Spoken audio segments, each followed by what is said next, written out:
โดยสบายดีทุกคนยินดีต้อนรับสู่ศูนย์ภาษาเกาหลี SNK ของพวกเขามื้อนี้เขามาเรียนบรรยากาศคำนามบวกกับเลอแล้วก็มาบวกกับคำกับมาหมายความว่าคำนามกับคำกับมาที่จะเขียนต่อใส่กันนะต้องมีต้องมีเลอมาเชื่อมอยู่ใน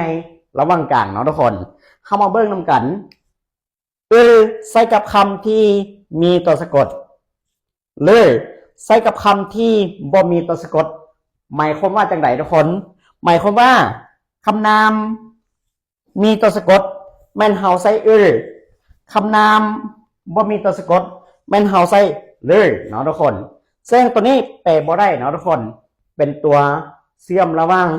คำนามกับคำกับมาเท่านั้นเนาะแปลบ่ได้ฉะนั้นเรามาเบิ่งตัวอย่างนำกัน ตัวอย่างพับก็คือข้าวที่เรากินเนาะทุกคน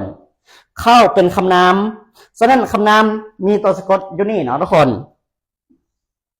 ฉะนั้นมีตัวสะกดแม่นเฮาใส่เนาะทุกคนฉะนั้นพับมกตะก็คือกินก็คือเป็นคำกรรมะเนาะทุกคนฉะนั้นพับมกตะก็คือแปลว่ากินข้าวเนาะเอามาเบิ่งประโยคตัวที่สองคอพีก็คือคำนามเนาะทุกคนคำนาม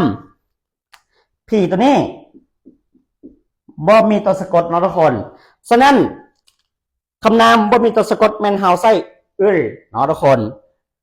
ใส่กับคำที่บ่มีตัวสะกดฉะนั้นจะได้ว่าคอพีมาชิตะก็คือดื่มเนาะทุกคนคอพีก็คือกาแฟประโยคนี้แปลว่าดื่มกาแฟเนาะทุกคนผู้ใดที่ว่ายังหู้ไหลกว่านี้คอมเมนต์